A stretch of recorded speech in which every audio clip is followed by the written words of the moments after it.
Laff Mobb was basically a dream of mine, so to speak, because I always sleep with a pen and a pad. Everybody laughs at me because everybody have their electronic devices and stuff. I don't need nothing crashing.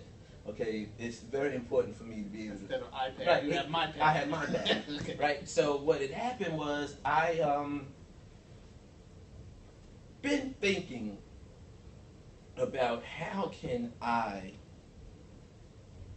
assist the next generation, because I can honestly say to you that when I met the late great Bernie Mac, Bernie was driving a Wonder Bread truck. Hey, California. You know what I'm saying? And I was able to take him from driving that Wonder Bread truck to when he left here. Hey, He baby. left Rhonda and the family very well off. And I like to think that I had something to do with that, because before Kings of Comedy, there was Def Comedy Jam. And that's where I was able to Alright, launch a whole lot of careers. Out the pipeline. Exactly. I launched a whole lot of careers to the point where some people would call me the Lorne Michaels of the situation. You know what I mean? And what I was able to do was find comedians in the trenches, whether they were the kings of comedy or become the kings of comedy, the queens of comedy. You know, the whole Cheryl Underwood situation. I knew all about that. You know, when they were talking about what had happened and stuff, I lived that with those guys. What's the discovery process? We talked about you going to L.A. and New York, Dingle. but you said some of the real talented in Tuscaloosa are No doubt about it. Are the backwoods where I'm gonna where give it to people you. go. I'm gonna give it to you. I'm gonna give it to you ABFF straight founder up. Jeff Friday. Okay, I'm gonna give it to you straight up. Sports is my life. It has always been. Like, each decade I've done various things. And the 70s, it was all about sports for me. You see, exactly. You know what I mean? Exactly. And it doesn't make a difference what sport it is. Everybody talk about basketball, football, not baseball. That's where it started. That's right. Yeah. So, like, for me, when I got to Seton Hall, I decided to get into radio and did very well there. The 90s became television. Now I'm looking to be in the film business. Okay, I lay it all out. But I basically wanted to do this Laff Mobb thing, no different than what I did with Def Comedy Jam, and it all come back to sports. Okay, I treat my selections as if it's the draft, whether it's the NBA, the NFL, and what do? You go around the country and you scout talent, and you figure out what's going to be the best for you. So, in terms of how I see things, basketball, Los Angeles, California, you have two Hall of Fame teammates, okay? One goes on to become a general manager in the same city as the other one. Just one is the general manager of the Lakers, the other is the general manager of the Clippers. Okay, they both evaluate talent. One evaluates talent to the point where he drafts number one, some kid from the University of Pacific, okay, where the other general manager trade his star away for a high school kid from Philadelphia. Okay, so you have Elgin Baylor, and then you have Jerry West. Jerry West not only built the Lakers, he went on to build the Grizzlies, who are now doing well where they were doormats before. And then he builds the world champion Golden State Warriors. Okay? That's the same way I feel about the way I build comedians' careers. But sometimes you make a bad trade. Or sometimes you have a missed opportunity. You share with us your bad trade and your missed opportunity. Well, I still have to get flack from comedians who I put on in later years, but when they thought they were ready, I didn't think they were ready. So it's almost like Okay, So they went AAA. So they stayed in AAA a little bit longer than they may have wanted to. So I still have to get flack from that. However, I can say there's one in particular who I'm looking to do some work with now on the production tip. Okay, but there was a young lady from the DC area. Hey, shout out. there was a young lady from the DC area who I could always count on to set up showcases for me and things of this nature. Okay, but when it came to stand up, because of the type of stand up she was bringing at the time, you know, it didn't fit what we were doing at Def Comedy Jam, even though I knew that there was a future for her in stand up. So when Def Comedy Jam didn't get picked up for its final season before we came back, she actually had hooked up with Chris Rock, and of course Chris basically replaced Def Comedy Jam on HBO, and it became Wanda Sykes.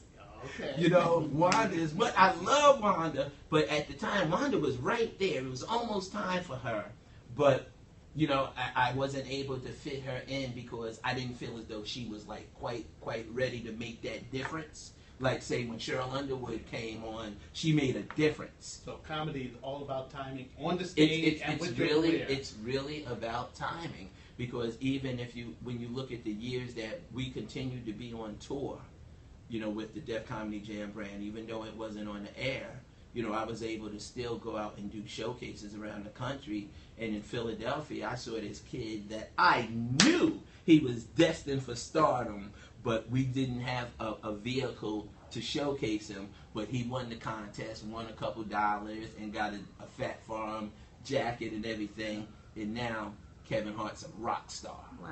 You know what I mean? But I was right there at the beginning of his career. Wow. You know? That must be fascinating to see someone who comes in like a Kevin Hart, the way he came in, and now he's a supernova. Yeah, and it's no different than, you know, the entrepreneurial skills of Jeff Friday, okay? It just didn't happen through the ABFF. Jeff and I used to do things back in the day, and this one particular, Jeff used to have these real cool parties, right? So I had this comedian that I was trying to get on, you know, and Jeff was like, Bob, I might be able to get a dude $25, $50 or whatever the case may be. And it became Bill Bellamy. Wow. You know what I'm saying? So, I mean, it's always that story. So what about the stars, or what about the comedians who seemed like they were going to blow up, and they didn't go anywhere? You know, what were some of the reasons? I mean, was it ego? Okay. Egos. Arrogance will make you think, you know, just because you're funny here doesn't mean that you're funny all over. And that's why I always talk about the difference between a comic and a comedian. A comedian, just like your cousin at the dinner table who's funny at the dinner he's table. the funniest comic in the and world. You should be on stage. Yeah, but it doesn't resonate to the stage. Okay. I mean, God bless his soul, ODB. I remember I used to do a show. I used to do a show over at Caroline's. I was like the guy that brought like urban comedy to Caroline's. And one time, ODB, Flavor Flav, they all wanted to hit the stage. I remember one night, Prex was sitting in the back just watching the show. He loved comedy. But ODB and Flav, they were funny in their videos, but they tried to bring it to stand-up, and they went through the kitchen. You know, they had to get out of there. You know, so it totally happens. It's all about resonating with the audience. It resonates with the audience. I mean, there's a story. I'm not going to mention this guy's name, but at the same time, I can talk about the story. There was a comedian that was getting ready to do a big movie because they had big co-stars, and he was the other guy, and he was popular from Def Jam or whatever the case may be. We're on tour. This guy is becoming really hard to deal with because he's ready to go to the next level. So below him and this, that, and the other. And in the room, he's talking to Bernie Mac and Bill Bellamy and Kid Capri. And, you know, the rest was history. I replaced him with Cedric the Entertainer and Chris Tucker. They needed some work at the time. And now I see everyone's career, and I see this guy, and it really hasn't happened for him. Okay. So, I mean, it happens. You have Laff, Mobb's We Got Next, and that's a program on Aspire that focuses on clean comedy. Definitely. Do you find that the best comics or certain comics can go from clean to blue? Well, with Laff Mobb's We Got Next, I tried my best to keep it around comedians that really only work clean for the most part. And a lot of them work like Christian comedy or whatever the case may be. And I really don't try to make it just strictly a gospel type show.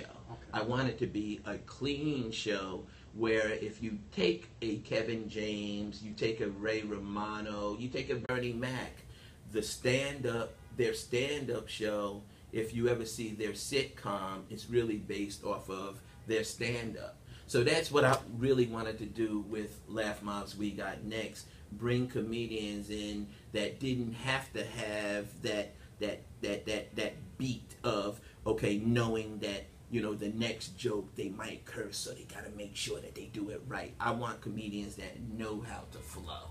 Okay.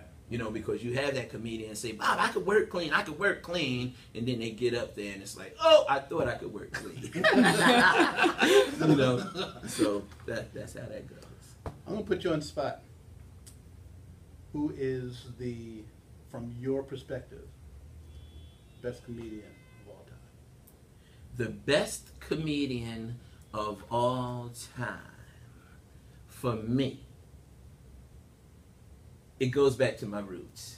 It goes all the way back to my roots. And I mentioned to you earlier that I'm about to do these big projects, comedy projects up in Harlem. And curating at the Apollo. Yeah, curating at the Apollo, yes. Full circle, what they say. Okay. And every Sunday, we would go to my aunt's house up in Harlem, up on 116th Street. Then they moved up to the Esplanade Gardens, and we would go up there for dinner after we would go to the matinee shows at the Apollo. And we will also go to the Apollo on Wednesdays for their amateur nights and, see who the new act was coming into town. And my uncle, actually how it really all happened and basically how I really got into entertainment as a kid, my uncle was the lead singer for a rock and roll Hall of Fame group called the Platters. Okay. No, so we were really involved in entertainment. And there was a lady that used to perform at the Apollo, and she would just rock it. And they did a documentary on her. And I can honestly say that my comedy chops came from watching Jackie Moms Mabley. Wow. So I'm going to put her on top.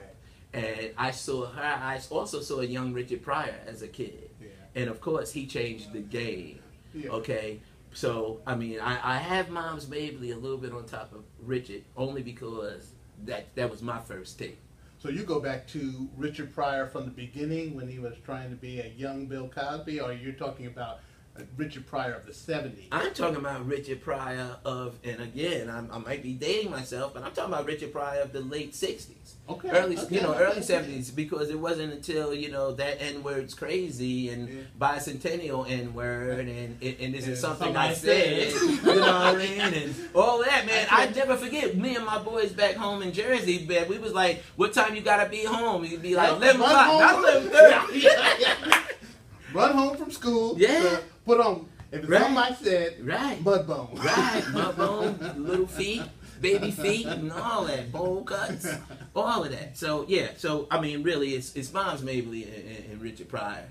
Those are my early influences. And, of course, as I matriculated through, the Def Comedy Jam era and this, that, and the other, there was nothing like the late, great Bernie Mac for me.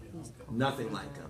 Every night, you could hear the same stuff, and it would be every bit as funny. Everything on Kings of Comedy, I had been there already. Even to the point where, as we played the Count Basie Theater in Red Bank, okay? Al definitely knows where that is, right? Being from Longmont. We played the Count Basie Theater, and, we would always hit the road, on Thursday. Sometime the bus would come to I used to do a comedy show with Bill Bellamy at the Peppermint Lounge in Jersey. and the bus would pick us up, and Kid Capri and these guys would come and get their food in the back, you know, oxtails, and it was crazy over there. But we would get together on Thursday, hit the road, and come back home on Monday, and then hit the road again. So we would always talk about things that happened while we were, you know, home. And one day we're at the Count Basie Theater, and we went to have some lunch prior to sound check, everything. And Bernie, we're sitting there, me, Kid, Bill, and Bernie in Adele. And Bernie starts telling this story about what had happened at his house, right? Yeah. We were on the floor. I mean, the way he just delivered it, he didn't mean for it to be funny. I said, Bernie, you have to open up the show tonight with this story. Listen, it rocked that sold-out audience. That's how hot he was. So comedy comes from authenticity. No doubt about it. Nothing worse than me being on the road and I hear, you know, someone else's jokes and all of that type of stuff. I was in the Bahamas one time just vacationing, and you know they have the little comedy club in the hotel and stuff. I said, let me go in here and watch this show. This comedian must have watched every, and this is when VHSs was out, he must have watched every VHS of Def Comedy Jam because he had everybody's jokes. So at the end of the night, I went over to him and I introduced myself to him and this, that, other. And then I said to him, man, I really enjoyed your set, but I'm Bob Sumner from Def Comedy Jam. And he looked at me, I was like, yeah, I know. Busted. Busted. Mm-hmm. Needless to say. So, one last question. If someone is trying to get into comedy, you know, as a performer, what do you advise them? Or her? I advise her or him to work on it 5 minutes at a time. And at the same time, any mic is a cool mic. As long as the audience is right, that you're not going to be offending. Like if it's kids, you can't be in there cussing and fussing and things like that. So I would suggest that you try to hit open mics, travel around the country once you feel like you have something to offer. But don't travel until you have something to offer. And with those 5 minutes, maybe only 3 of them work. You keep those 3. If one of those other 2 minutes might work a little bit, you might want to fine tune that. If it doesn't, get rid of that and bring in 2 more minutes to go along with those 3 minutes. Also, bring along a friend to evaluate your sets. This, that, and the other. But the main thing is don't give up. I've seen the best bomb. Okay, I've seen the best bomb. And also keep up with current events. Even though you want to perfect your jokes, don't always just count on those jokes. Always write. Because once you have 15, 20 minutes, you can make some money. Once you have a half hour, you can really make some money. Once you have an hour, you can do a special. But make sure that it's funny. And understand that you develop your own style, and don't try to like hang around in the clubs because you'll start becoming that person, you know. And even when it's time for you to start going on auditions and stuff, go by yourself. Don't bring your friend because they might get the job. Well, Bob, thanks for coming. Yeah, you have some great stories. We're going to do this again. Cool, and you know, keep them laughing. Yes, and you know, again, Laff Mobb. You know, if everybody could reach us on Twitter and you know all those different places, and I'm available too. And we look forward to your next discovery. Thank you. Signing off, guys. Thank you. Bye.